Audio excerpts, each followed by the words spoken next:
Bien, nous voici maintenant arrivés de manière... le suspense a été ménagé jusqu'au bout, puisque ça s'intitule La dernière table ronde Robert Badinter, de façon totalement inattendue. Et donc, je passe la parole tout de suite à Isabelle Bacouche, historienne et directrice d'études à l'EHESS. Merci. Robert Badinter, dans son livre « Un antisémitisme ordinaire, Vichy et les avocats juifs », Laura Israël en a parlé, souligne la persistance de l'antisémitisme après la libération au sein de la bourgeoisie française. On peut éclairer ce constat à partir de son expérience personnelle pendant et après la guerre. Son père, Simon, a quitté Paris à l'été 1941. Il est arrêté à Lyon en février 1943 et déporté à Sobibor, où il mourra. Robert Badinter quitte Paris avec sa mère et son frère en décembre 1941. Il explique dans un entretien de 2009 que 15 jours plus tard, l'appartement que la famille louait depuis 1937 au 4 rue Rainoir dans le 16e arrondissement a été vidé de ses meubles et ensuite repris par un collaborateur. À son retour, Charlotte Badinter trouve un nouvel occupant dans son logement parisien, M. Guillard. Elle tente de le convaincre de quitter l'appartement, mais il lui répond, d'après le témoignage de Robert Badinter, je cite, « Moi, je suis allé à la mairie, il y avait des appartements à louer. Celui que vous occupiez avant me convenait et je suis venu, mais c'était parce qu'il était à louer. » Et il ajoute, enfin, Robert Badinter dit que ce monsieur a ajouté, « Mais moi, il n'y a aucune raison, je ne partirai pas.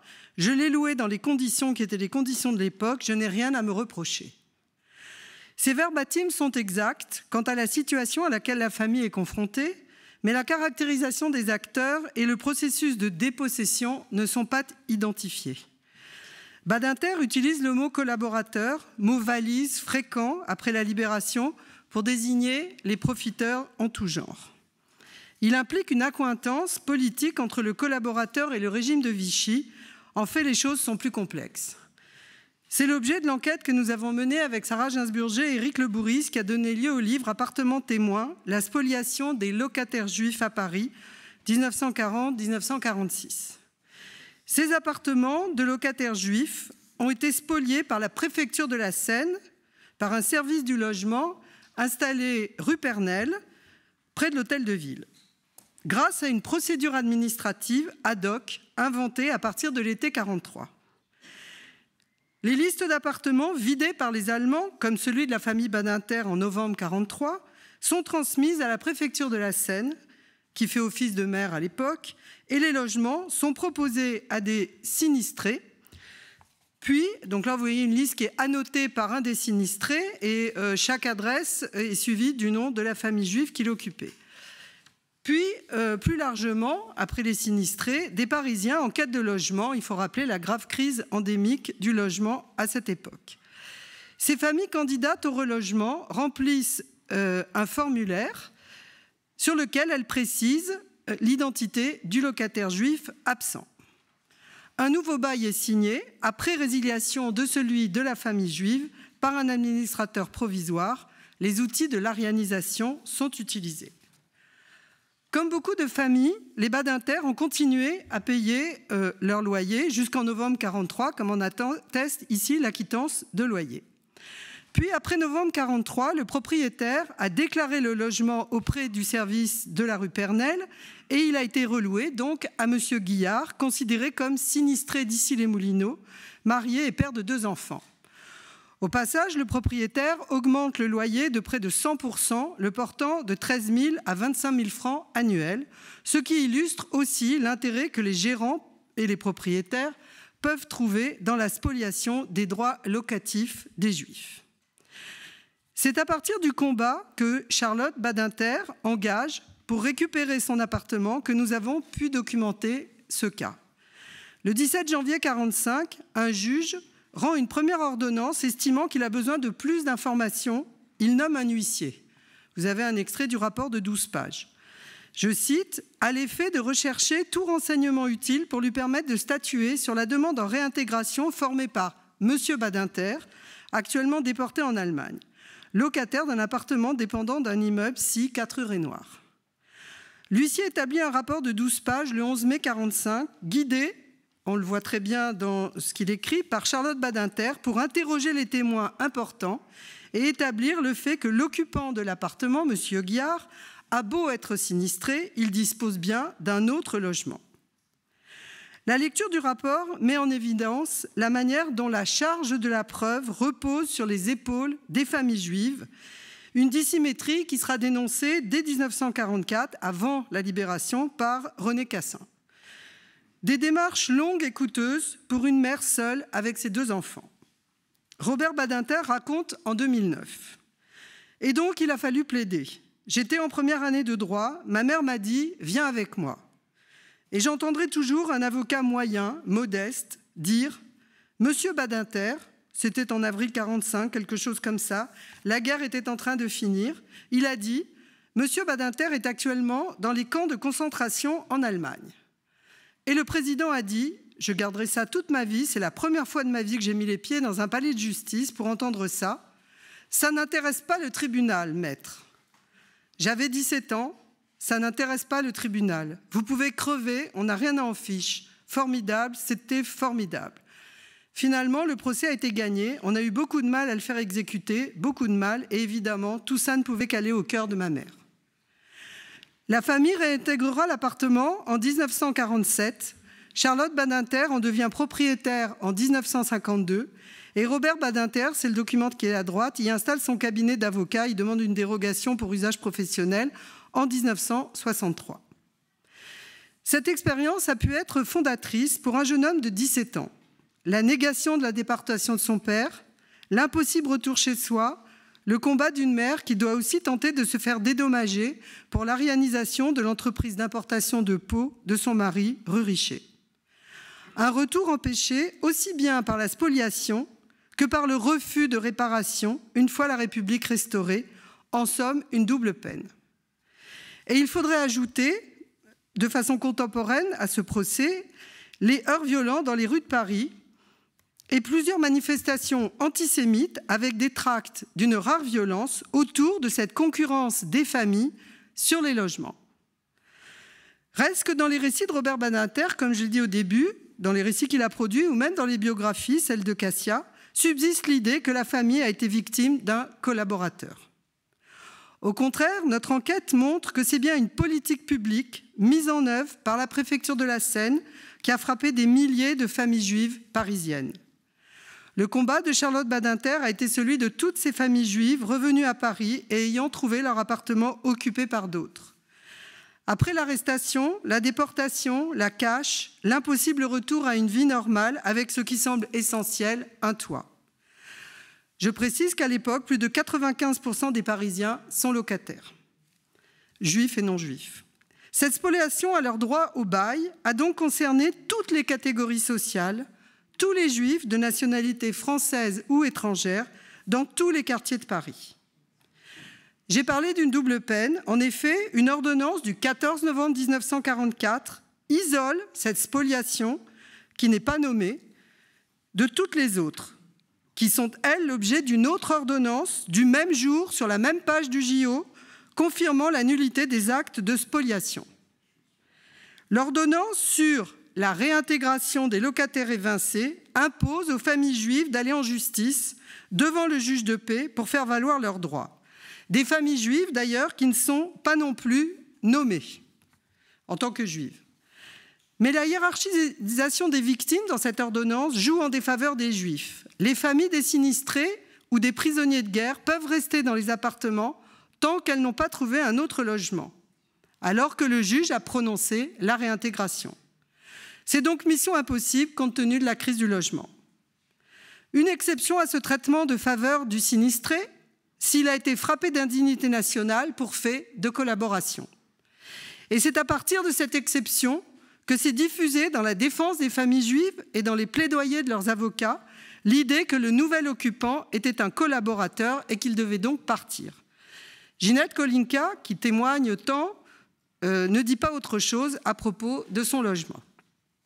Cet argument a contribué à brouiller les mécanismes de cette spoliation, déjà confondue avec la réquisition allemande, dont l'appartement de Marc Bloch, rue de Sèvres, a été l'objet, une privation de logement qui lie finalement le sort des 2 panthéonisés à venir. Et pour les déportés qui sont revenus, souvent seulement à la fin du printemps 45, ils seront peu nombreux à pouvoir aller en justice. En effet, une seconde ordonnance du 2 novembre 45 fixe un délai pour l'application de l'ordonnance du 14 novembre 44, je cite, « Dans l'intérêt public, les locataires de locaux à usage d'habitation ou professionnel ne peuvent être indéfiniment exposés à des actions juridiques en réintégration.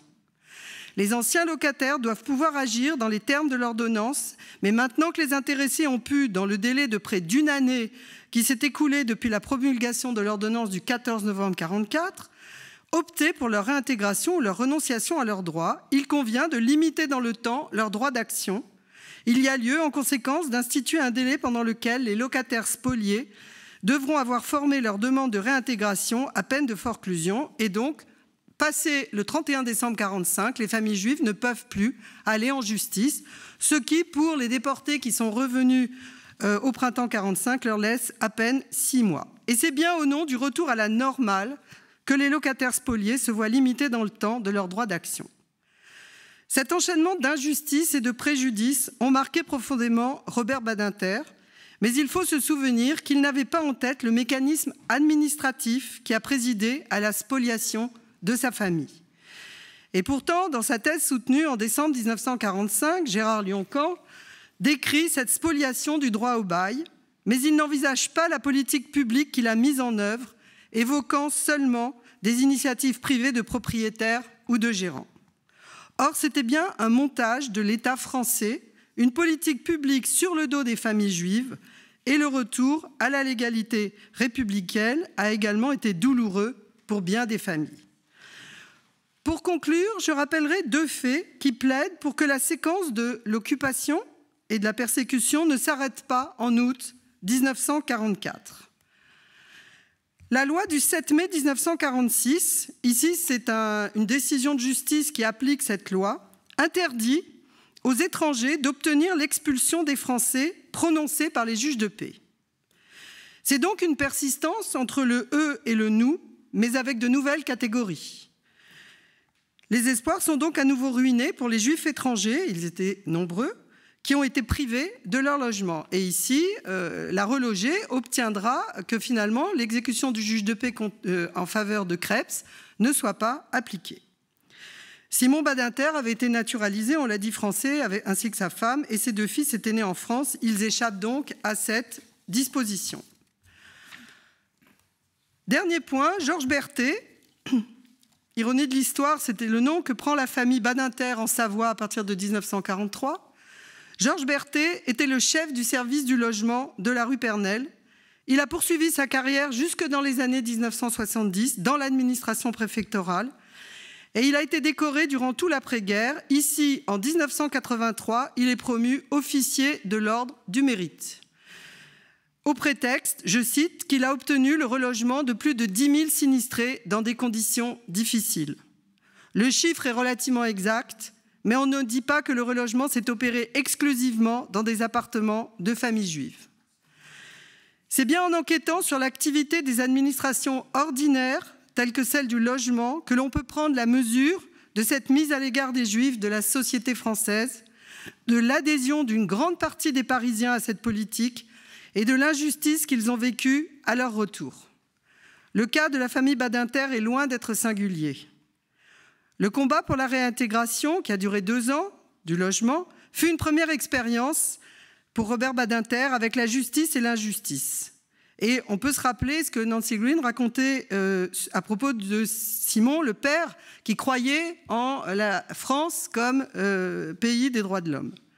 La conviction du caractère vital de l'état de droit s'est peut-être forgée à l'ombre de cette expérience fondatrice, tout comme d'ailleurs l'exigence d'égalité entre citoyens. Une expérience qui l'a confronté au lendemain de la guerre et de la Shoah à un antisémitisme en pratique. Ici, un second enseignement pour le jeune homme qu'il était, la distance toujours active entre les idées et les pratiques, un écart et une tension au cœur des sciences sociales. Merci.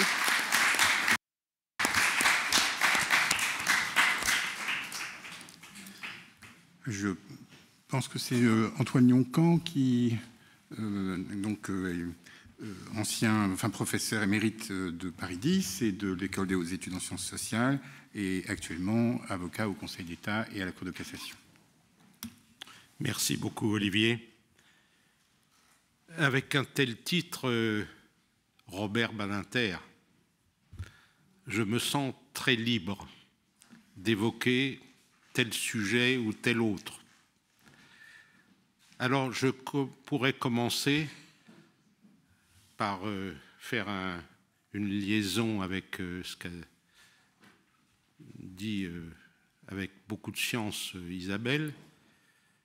Mon père, arrivant le 28 août 1944 avec la 2e division blindée Leclerc, a été récupérer l'appartement de ses parents, non pas par des voies de droit, mais avec sa mitraillette. Et il a écrit ensuite, en 3 mois, sa thèse de droit sur le droit des spoliations. Je suis mal né. La force et le droit, il croyait plus dans la force, probablement à cette époque. Mais je ne vais pas poursuivre. J'ai une petite idée, grâce à Rainer. C'est cette semaine, nous nous souvenons de la pensée si vigoureuse de Robert Badinter et de son action. Ce qui marque la pensée comme l'action, c'est la vigueur, une sorte de dynamisme permanent. Et je ne vais pas parler de sa pensée politique ni de son action. Je vais essayer d'évoquer ses nourritures intellectuelles. J'aurais rêvé de venir ici avec la liste des documents et des livres qui existaient dans son bureau. L'un d'entre nous a déjà fait ce travail, comprendre quelqu'un à travers sa bibliothèque. Et j'aurais pu faire la même chose dans sa maison de l'Oise, où il aimait se retirer et travailler, surtout pendant les vacances, parce que les vacances n'existaient pas pour lui. Je vais donc tenter, d'une manière un peu impressionniste, d'évoquer ces nourritures non pas terrestres, mais intellectuelles. Il n'aimait pas les nourritures terrestres, d'ailleurs. Il aimait la viande rouge grillée et les haricots verts, c'est tout. Alors, la première question, c'est: reste-t-il une empreinte de ces études de sociologie? Il y aura à évoquer sa proximité avec Georges Gurvitch. Il a même dit, Georges Gurvitch, en 1950, c'est rapporté par l'un des observateurs de la renaissance de la sociologie parisienne en 1946, l'avenir de la sociologie, c'est Robert Badinter. Il a dit ça, Georges Gurvitch. C'était très lisible, très compréhensible, mais il s'est trompé. Mais Robert Badinter s'est intéressé à surtout un sociologue. Et ce n'est pas Merton, c'est Jacob Moreno, qui était un ami de Gurvitch, qu'il avait connu à New York entre 1940 et 1944, qui est le père de la sociométrie, du sociogramme et du psychodrame. Et il a écrit, Robert Badinter a écrit dans des revues d'étudiants à propos du psychodrame.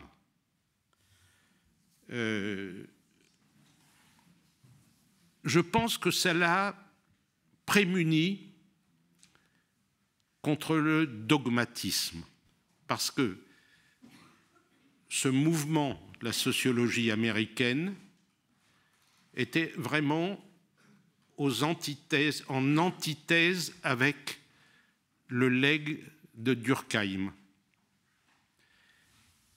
Et donc, c'était d'ailleurs la stratégie de Gurvitch, c'était de se montrer comme étant non pas le successeur de Durkheim, mais celui qui allait laisser des miettes à Durkheim. Et Robert Badinter l'a suivi dans cette voie, au moins entre 1947 et 1950. Mais ce que j'ai remarqué, et mon enquête s'arrêtera là, dans sa bibliothèque, il n'y avait aucun ouvrage de sociologie. Il avait une immense bibliothèque, j'y reviendrai, mais cette sociologie qu'il avait épousée de manière enthousiaste en 1946-47, c'est au mois d'octobre 1946 qu'il s'est inscrit à la Sorbonne et en même temps au Panthéon. Au Panthéon, c'est-à-dire la faculté de droit. Il a suivi les deux licences, la licence de lettres et la licence de droit en même temps. Plus tard, devenu avocat, professeur, puis ministre, puis juge constitutionnel, il s'entoure de documents, des documents originaux. Il adorait acheter dans des ventes des documents datant de l'époque de la Révolution ou la période qui précédait. Il avait une collection impressionnante de constitutions et de projets de constitution, des grands discours politiques du XVIIIe et des lettres qu'il avait réussi à trouver de ses compagnons des Lumières. Un jour, je lui parlais de la fable des abeilles. C'était pratiquement son livre de chevet. Ce mouvement de collectionneurs, en réalité, va s'accompagner de la découverte des archives. Après 1986, c'est-à-dire quand il quitte la chancellerie, au mois de janvier 1986, il est nommé président du Conseil constitutionnel au début du mois de février, peut-être le premier. Après, donc, il devient historien. Il découvre le plaisir de l'archive. Et il s'entoure de travaux d'historiens. Il s'intéresse à la pensée et l'action de ceux qui vont à la fois l'inspirer et en même temps ceux dont il observe le comportement, les avocats, les magistrats, notamment pendant la Deuxième Guerre mondiale. Et ce qui est intéressant, c'est qu'il s'intéresse aussi aux lettres, aux mémoires de ses contemporains. Il avait par exemple une passion pour les mémoires de Churchill. Il en connaissait tous les recoins, de même Roosevelt ou encore De Gaulle, c'est-à-dire les grands monstres du XXe siècle. Donc, cela faisait partie, au fond, à la fois ces exigences de connaissance, mais en même temps de ces exigences d'écriture. Il était extrêmement sensible à la beauté du style de Churchill ou de De Gaulle.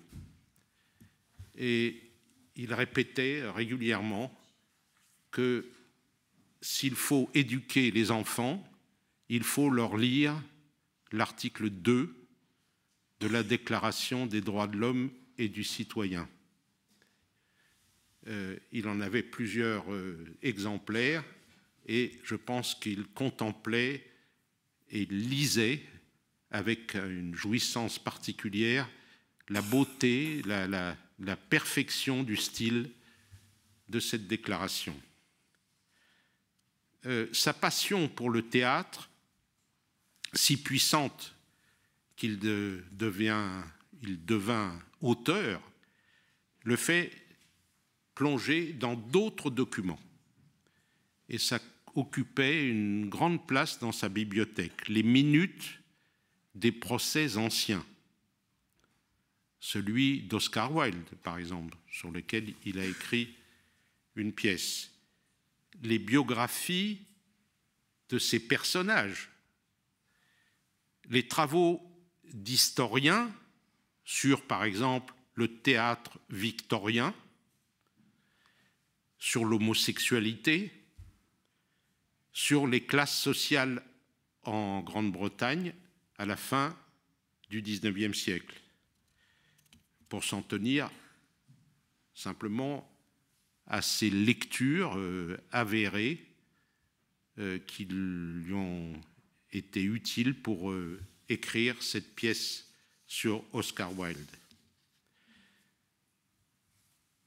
Mais autre strate, il y a surtout dans sa vie d'innombrables discours qu'il a accepté de faire sur des grands personnages historiques ou ses frères d'armes. Il prétendait se détendre quand il était ministre en allant célébrer un auteur, un homme politique ou un autre personnage historique, Trarieux, Zola, Victor Hugo. Il était progressivement devenu leur intime. Et ces discours mériteraient absolument, j'essaie de jouer mon petit rôle de conviction, mériterait d'être publié. Oui. Jean-Marc et moi, nous allons tenter. Ces discours sont absolument superbes. Et je vais terminer cette évocation de sa bibliothèque, de ses nourritures, en évoquant un discours que je trouve le plus beau de tous. Tu l'as cité hier. C'est le discours qu'il a prononcé en 1985 sur Maïmonide. Et je vais vous donner 3 extraits. La vie de Maïmonide est d'abord errance, oppression. Et Robert Badinter de décrire ce cheminement que je ne rappellerai pas. Ainsi nous apparaît, dit-il, dans le lointain de l'histoire, Maïmonide, un errant qui n'a jamais perdu ses racines, un intellectuel qui n'a pas cessé d'agir, un homme au service de tous les hommes. Il conseille, il juge, il soigne.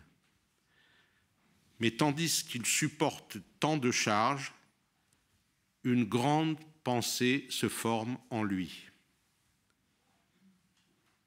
Et de poursuivre, parce que nous appartenons à cette époque où la violence de l'homme contre l'homme s'est déchaînée comme jamais, nous aimons que Maïmonide se soit interrogé sur l'origine de la barbarie. Nous aimons que sa douleur de la souffrance des persécutés n'ait pas éteint en lui la lucidité toujours difficile d'une foi humaine. Il nous plaît que cet homme pieux, en raison de sa piété, laisse l'homme à sa solitude quand il s'agit de décider s'il fera le bien ou s'il fera le mal. Nul guide ne décharge de se conduire soi-même. Et de terminer, la leçon reste précieuse pour nous autres aujourd'hui. Notre vocabulaire est devenu plus profane. Mais que faisons-nous lorsque nous ne désespérons pas de celui qui s'est retranché de notre communauté par le mal qu'il a commis? La réinsertion du coupable n'est pas en mesure de miséricorde un geste de faiblesse. C'est avant tout l'expression d'une foi en notre inaltérable liberté. Il se reconnaissait, semble-t-il, dans ce savant du XIIe siècle.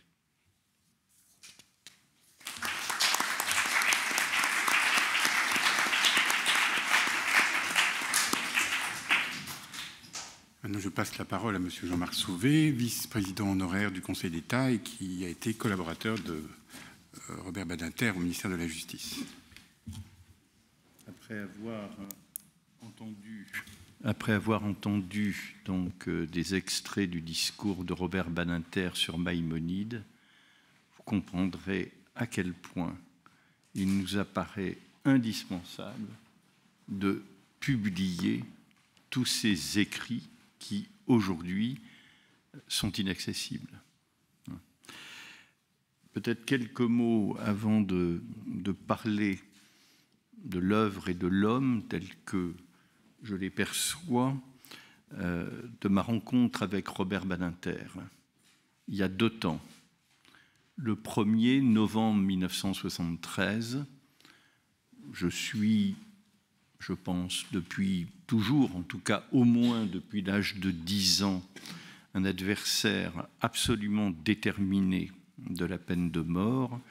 Et lorsque j'apprends qu'a été fusillé l'auteur de l'attentat du Petit Clamart, je suis absolument révulsé, car pour moi, la grâce s'imposait en dépit de l'extrême gravité du crime commis. Et donc je lis l'exécution, qui est un récit à la fois très personnel sur le parcours de Robert Badinter, sur le procès de Troyes et sur la manière dont il envisage, après l'exécution, la suite de son parcours. Et si un rêve que je n'ose pas imaginer un seul instant, c'est que je puisse un jour travailler avec cet homme, et pourquoi faire? Pour participer au débat législatif sur l'abolition de la peine de mort. La deuxième rencontre, c'est le 24 juin 1981, j'ai 32 ans. Il se trouve que je fais partie du cabinet du garde des Sceaux, Maurice Faure. Robert Badinter arrive le 24 juin au ministère de la Justice prendre ses fonctions et il propose aux collaborateurs en petit nombre de Maurice Faure qui était là et qui le souhaite de rester avec lui. Il y a notamment Pierre Lioncan. Et donc, naturellement, connaissant Robert Badinter, ayant suivi tous ces combats judiciaires des années 70, et je n'ai pas besoin de les rappeler, tout le monde s'en souvient, je suis évidemment partant pour ce nouveau projet. Simplement, comment est-ce que je me suis retrouvé là ? Comment est-ce que j'ai eu la chance de me retrouver avec Robert Badinter ? Alors, il faut que je vous fasse un aveu. Le Conseil d'État, qui a toujours un représentant au sein du cabinet du garde des Sceaux, a présenté quelqu'un de bien plus capé et titré que moi. Mais cette personne avait, sur le plan politique, une légère tâche. Elle avait été candidate aux élections législatives de 1978 sous l'étiquette UDF ou RPR, ce qui, lors de l'alternance de 1981, n'allait pas de soi. Et le pouvoir exécutif a répondu non. Et alors là, le directeur du cabinet de Maurice Faure fait appel à un membre du Conseil d'État, et le Conseil d'État, légèrement irrité par le rejet de son candidat, le Conseil d'État dit non au candidat. Et donc moi, on va chercher le plus jeune, tout au fond de la classe, qui, de toute façon, était trop jeune pour être récusé par les uns et par les autres. Voilà comment je suis rentré au cabinet de Robert Badinter. Donc vous avez compris que ça n'est absolument pas sur mes mérites propres. C'est ce que je voulais dire. En avril 81, entre les deux tours de l'élection présidentielle, le Conseil d'État a jugé, en assemblée du contentieux, un recours présenté au nom de Philippe Maurice, ici présent, contre le maintien en fonction d'un magistrat qui avait siégé dans la cour d'assises ayant condamné à mort Philippe Maurice. On est entre les deux tours de l'élection présidentielle, on n'en connaît pas le résultat. Et le Conseil d'État juge que la nomination de ce juge est tellement illégale qu'elle est nulle et de nul effet. C'est vraiment dans la hiérarchie des illégalités le sommet. En mars, la Cour de cassation avait rejeté le pourvoi en cassation et en avril, le Conseil d'État vient dire que l'un des juges siégeant dans la Cour d'assises ne pouvait absolument pas y siéger. Et nous savons alors, nous qui assistons au délibéré, nous savons alors que quel que soit le résultat de l'élection présidentielle, la peine ne pourra pas être exécutée. Il y aura forcément un pourvoi dans l'intérêt de la loi pour tirer les conséquences de l'arrêt du Conseil d'État. Alors, le commissaire du gouvernement, alors c'est un nom évidemment que certains connaissent, d'autres pas, on l'appelle aujourd'hui rapporteur public, qui a présenté ses conclusions, pas au nom du gouvernement, mais au nom du droit et de la loi, avait conclu à l'illégalité de cette nomination. Et il s'appelle Alain Baquet, et il se trouve que Alain Baquet sera de 1983 à 1986 le directeur du cabinet du garde des Sceaux. Alors cela, toute la communauté des conseillers d'État le savait, l'audience était publique, mais personne ne l'a relevé. Ça fait partie de ces choses. Et donc je voulais le redire devant Philippe Maurice et tous ceux qui ont suivi cette affaire et avec un recours en grâce et donc la menace d'une exécution. Alors, j'en viens à mon exposé. Vouloir parler de Robert Badinter, c'est bien sûr une entreprise téméraire, parce que son œuvre, depuis son inscription au barreau, a été considérable, multiforme. On l'a vu tout au long de cette journée. Bon, ses fonctions ont été diverses, très différentes. Avocat, professeur de droit, ministre, président du Conseil constitutionnel, membre du Parlement. Et il a assumé des fonctions sans jamais cesser, et on s'en est rendu compte au long de cette journée, d'être une personne qui réfléchissait et écrivait, et sans cesser d'être, jusqu'à ses derniers jours, un militant infatigable des droits fondamentaux de la personne, de l'abolition de la peine de mort et du développement de la justice internationale. Je prendrai un exemple. En 2023, il coécrit encore un ouvrage pour définir les fondements de l'accusation de Vladimir Poutine pour ses crimes d'agression et de crimes de guerre et crimes contre l'humanité.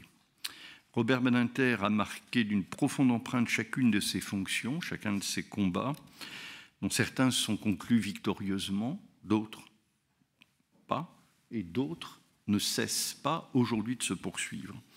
Je crois que le récit de cette œuvre commence et en même temps, elle semble hors de portée si on veut viser l'exhaustivité. Voilà. Et puis, il y a, au regard de tous ces états de service, l'homme d'une très grande pudeur, d'une extrême discrétion, qui ne se livrait pas et que ses compagnons de travail ont appris à connaître en cheminant à ses côtés, dans les succès, mais aussi dans l'adversité. Et toujours, j'allais dire, avec beaucoup d'engagement et de ferveur. Voilà. Donc l'œuvre et l'homme. Tenter d'énumérer ce qu'a fait Robert Badinter est vain. Du moins, peut-on esquisser certains signes distinctifs et le sens de son œuvre. Ce que beaucoup de ses compagnons ont perçu, ressenti en cheminant à ses côtés, c'est d'abord l'unité de la pensée et de l'action. Robert Badinter a été, notamment comme ministre, engagé dans une action collective. Et il n'a d'ailleurs, dans ce cadre, jamais manqué à son devoir de solidarité gouvernementale. Et ça n'a pas toujours été facile. Mais ce qui domine chez lui, c'est l'enracinement de son action dans une pensée qui s'est forgée à la fois au creuset d'une histoire personnelle et familiale, qui s'est nourrie de sa pratique professionnelle, mais aussi des études et des réflexions qu'il n'a pas cessé de poursuivre. Je crois que son travail dans le cadre de l'École des hautes études en sciences sociales en est l'une des manifestations. Ce travail révèle un rapport au droit et aux sciences sociales sur lequel il y a lieu de méditer. Le droit n'est pas une superstructure pour Robert Badinter, ou une apparence qui se diluerait dans ses sciences, comme il n'est pas non plus un absolu qui se pense en dehors de ses résonances et de ses impacts sur la vie sociale. Voilà, la pensée de Robert Badinter n'est ainsi jamais restée abstraite, spéculative ou désincarnée, comme ses combats le montrent. Il a été donc un intellectuel en action, un homme de pensée qui n'a jamais voulu cesser d'agir, comme Maïmonide. C'est ce qu'il dit dans le discours de mars 1985. Sa pensée qu'il faut se garder de trop réduire et simplifier, donc s'enracine dans l'humanisme du XVIIIe siècle et la philosophie des Lumières, dans des traités et des ouvrages de cette époque, et cette philosophie s'est épanouie dans l'œuvre de l'Assemblée constituante, et notamment d'abord la Déclaration des droits de l'homme. Je crois que Robert Badinter a été pleinement dans l'ordre politique le contemporain de François Furet dans celui de l'histoire des idées. Il a, ce faisant, incarné le meilleur de l'esprit français, qui n'est pas identitaire, mais universel. Voilà.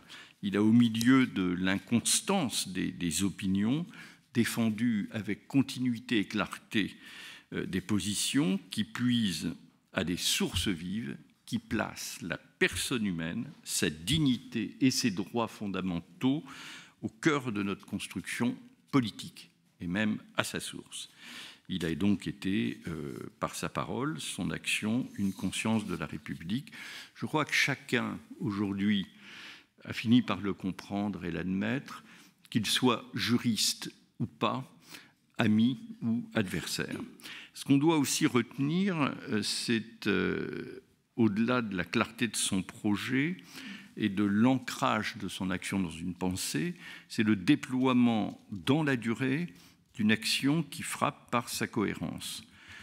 Robert Badinter donc, était sans illusion sur le positivisme juridique dont il a vécu les dérives et les impasses pendant la Seconde Guerre mondiale, la cruauté aussi.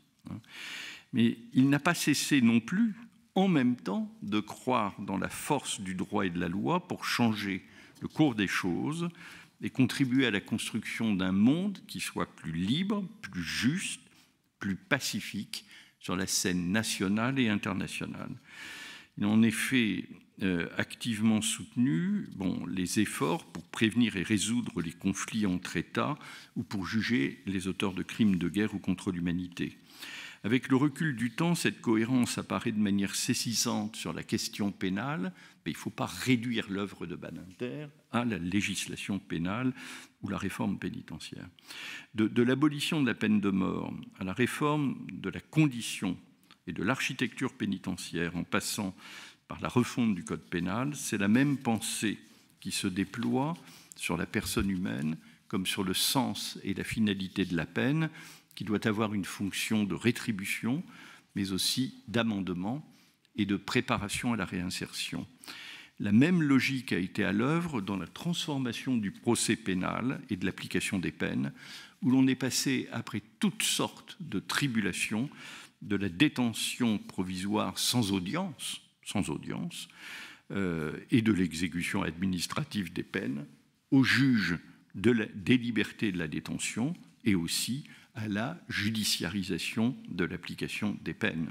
Alors, Robert Badinter a déposé un projet de loi le 31 juillet 1983. Eh bien, tout ceci ne s'est pas fait en 1983. Cela a abouti avec la loi du 15 juin 2000, qui a renforcé la protection de la présomption d'innocence et les droits des victimes. Un autre exemple de la cohérence et de la continuité de la pensée de Robert Badinter se lit dans son engagement en faveur du contrôle a posteriori de la constitutionnalité des lois à l'initiative des justiciables. On connaît le double échec de 90 et 93, mais voilà, ce projet a finalement débouché en 2008 à la suite de la commission présidée par Édouard Balladur. Il faut aussi rendre hommage à un ancien président de la République, Nicolas Sarkozy, qui a, je dirais, assumé politiquement ce projet et qui l'a fait aboutir. C'est comme la République, à une voix de majorité. Les combats menés par Robert Badinter ont reposé sur une alliance unique de la conscience et de la raison, de la conviction et de la pédagogie, de la pensée et des actes.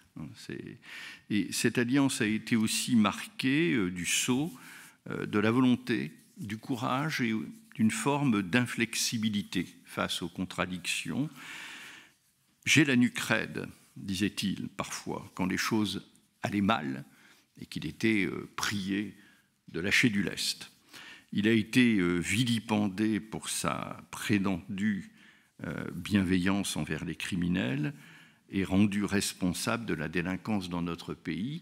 On en a perdu la mémoire, mais il faut rappeler avec force qu'il y a eu, dans une presse qui n'était pas forcément extrémiste, un battage continu de 1981 à 1984. Et il a fallu qu'on touche le fond de l'abîme avec la manifestation des policiers sur la place Vendôme le 3 juin 1983 pour que le cours des choses commence à s'infléchir. Et je voudrais rappeler que Robert Badinter a été l'un des hommes politiques les plus haïs du XXe siècle, en compagnie, est-ce un hasard, de Léon Blum et de Pierre Mendès France, qu'il a fait l'objet de toutes sortes d'insultes et de menaces, mettant en cause jusqu'à sa famille. Voilà, il aurait pu rentrer dans le rang ou baisser pavillon sur la peine de mort comme sur bien d'autres sujets, en se ralliant par exemple à un projet de perpétuité perpétuelle qui aurait remplacé un supplice par un autre. Il s'y est refusé avec constance. Voilà, dans toutes ces fonctions, donc, il a vraiment pratiqué et incarné une forme d'éthique de la responsabilité dans laquelle les convictions ne sont pas reléguées au second plan ni sacrifiées aux fins légitimes poursuivies. Alors, qui donc était-il pour mener à bien tout ce qu'il a fait? Robert Badinter n'aimait pas parler de lui, et moins encore des siens. Il n'y a pas d'autobiographie de Robert Badinter. Ce point mérite d'être souligné pour quelqu'un qui a beaucoup écrit. Très pudique, il n'a commencé à parler de sa famille avec délicatesse qu'en 2018, dans son livre « Idis », qui évoque la figure de sa grand-mère. Mais sa grand-mère décède en 1942. Autrement dit, et encore, il y a une part de fiction. Et donc, le reste, le plus douloureux, qui est à venir, restera couvert d'un voile de silence. Il a fallu que je lui apprenne, le 5 février 1983, l'arrestation de Klaus Barbie et les motifs de son mandat d'arrêt international pour que je découvre un pan caché et majeur de sa vie. Car le chef de la Gestapo de Lyon était poursuivi notamment pour avoir arrêté et déporté 40 ans plus tôt son père Simon, ce dont il ne nous avait jamais parlé. Lui-même, Robert Badinter, est décédé le 9 février, jour anniversaire de l'arrestation de son père. L'adolescent de Lyon, devenu garde des Sceaux, allait donc exercer l'action publique à l'égard du bourreau de son père. Il l'a fait avec beaucoup d'attention et de scrupules, sans aucune interférence personnelle et dans le plein respect des prérogatives du parquet. Si Robert Badinter était sans familiarité avec ses compagnons de travail, s'il ne pratiquait le tutoiement qu'avec beaucoup de parcimonie, il n'y avait pas de distance ou de hiérarchie inutile. Seule comptait la qualité de la réflexion et les mérites personnels. Ses attentes et ses exigences n'effaçaient pas une bienveillance et un humour qui, très souvent, presque toujours, affleuraient.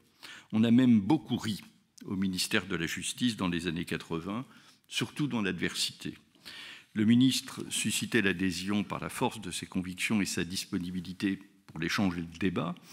À son équipe, il a toujours proposé des chemins escarpés, d'une réflexion exigeante et d'une charge de travail redoutable, un peu éreintante. Mais à 32 ans, c'est quand même possible. Hein.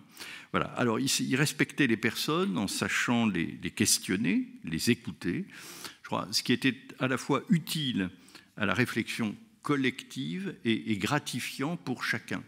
Moi, je sais que Robert Badinter m'a demandé au début du mois de juillet 1981, à propos de la coopération pénale internationale, notamment avec l'Allemagne, ce que j'en pensais.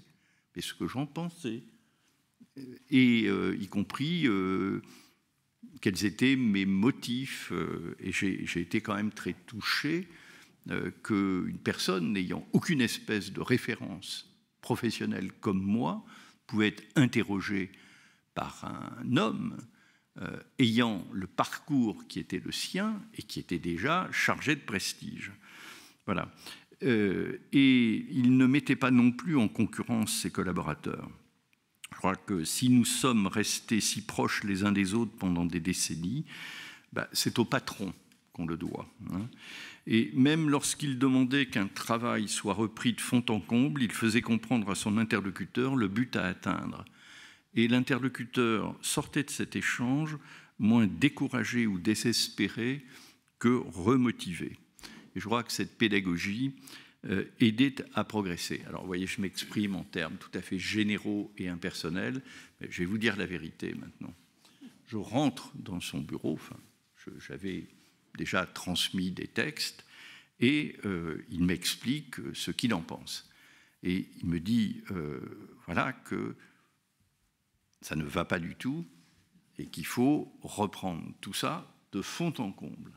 Mais il le fait d'une manière telle que, comme je l'ai dit en langage parfaitement lisse, je sors de son bureau, non pas découragé, mais déprimé.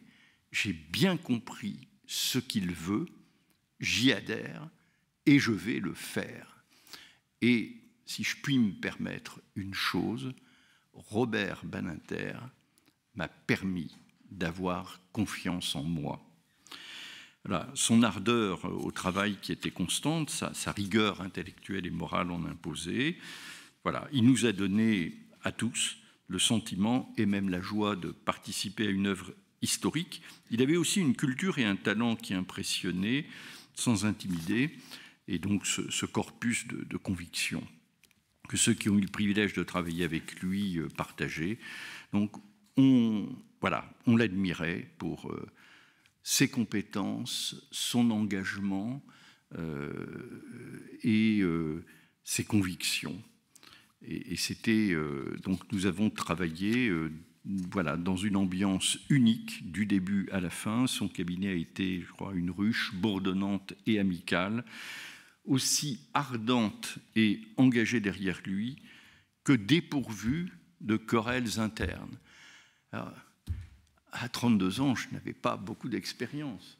Mais maintenant que j'ai vécu, je peux comparer et signaler l'originalité de ce climat de travail. Et donc, au long de sa vie, Robert Badinter était bien plus qu'un homme de talent et de conviction. Il a été un homme de justice et de raison, un modèle aussi de cohérence, de courage, d'intégrité.